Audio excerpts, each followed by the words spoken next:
മലയാളത്തിലെ വിജയ ചിത്രങ്ങളിൽ ഒന്നാണ് സാമ്രാജ്യം. മമ്മൂട്ടി നായകനായി എത്തിയ സിനിമ ഒരു ഗാങ്സ്റ്റർ ചിത്രമായിരുന്നു.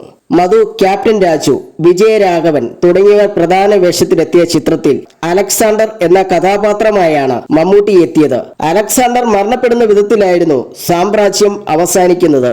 എന്നാൽ വർഷങ്ങൾക്ക് ശേഷം ചിത്രത്തിന് ഒരു രണ്ടാം ഭാഗം ഇറങ്ങിയിരുന്നു. സാമ്രാജ്യം 2 സൺ ഓഫ് അലക്സാണ്ടർ എന്ന പേരിൽ ഇറങ്ങിയ ചിത്രം ബോക്സ് ഓഫീസിൽ മൂക്കുകുത്തി വീണു. ഉണ്ണി മുകുന്ദനായിരുന്നു ചിത്രത്തിന്റെ നായകൻ. ചിത്രം ദുൽഖറിനെ വെച്ച് ചെയ്യാനായിരുന്നു നിർമ്മാതാവിന്റെ പ്ലാനെന്നും എന്നാൽ മമ്മൂട്ടിയെ കണ്ടപ്പോൾ അദ്ദേഹം അതിന് വിസമ്മതിച്ചുവെന്നും ചിത്രത്തിൽ പ്രവർത്തിച്ച സംവിധായകനായ ശരത് ബേബി മാത്യു പറയുന്നു. ഈ സിനിമ താൻ ചെയ്യാമെന്ന് മമ്മൂട്ടി പറഞ്ഞെന്നും എന്നാൽ അങ്ങനെ ചെയ്താൽ ശരിയാവില്ല എന്നും അദ്ദേഹം പറഞ്ഞു. മാസ്റ്റർ ബീനോട് സംസാരിക്കുകയായിരുന്നു ശരത് ബേബി മാത്യു. ദുൽഖറിനെ കണ്ടപ്പോൾ ബാപ്പയുടെ അടുത്ത് പറയാമായിരുന്നില്ലേ എന്ന് ചോദിച്ചു.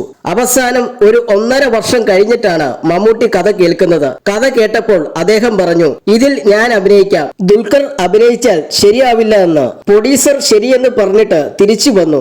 അങ്ങനെയാണ് ഉണ്ണി മുകുന്ദന്റെ അടുത്തേക്ക് എത്തുന്നത്. മമ്മൂട്ടി ചെയ്താൽ ആ സിനിമ ശരിയാവില്ല. ഫസ്റ്റ് പാർട്ടിന്റെ സെക്കൻഡ് ഭാഗമാണിത്. അതിൽ ഒരു 8 വയസ്സുള്ള ഒരു കുട്ടിയുണ്ട് മമ്മൂട്ടിക്ക്. ആ കുട്ടി വലുതാവുന്നതാണ് ഉണ്ണി മുകുന്ദൻ. അത് ശരിക്കും ദുൽഖർ ആവണമായിരുന്നു. ഉണ്ണി ആയിരുന്നുവെങ്കിലും പടം ഓടുമായിരുന്നു. പക്ഷെ ഷൂട്ട് കഴിഞ്ഞിട്ട് 3 വർഷം കഴിഞ്ഞാണ് ആ സിനിമ റിലീസ് ചെയ്തത് അദ്ദേഹം പറഞ്ഞു.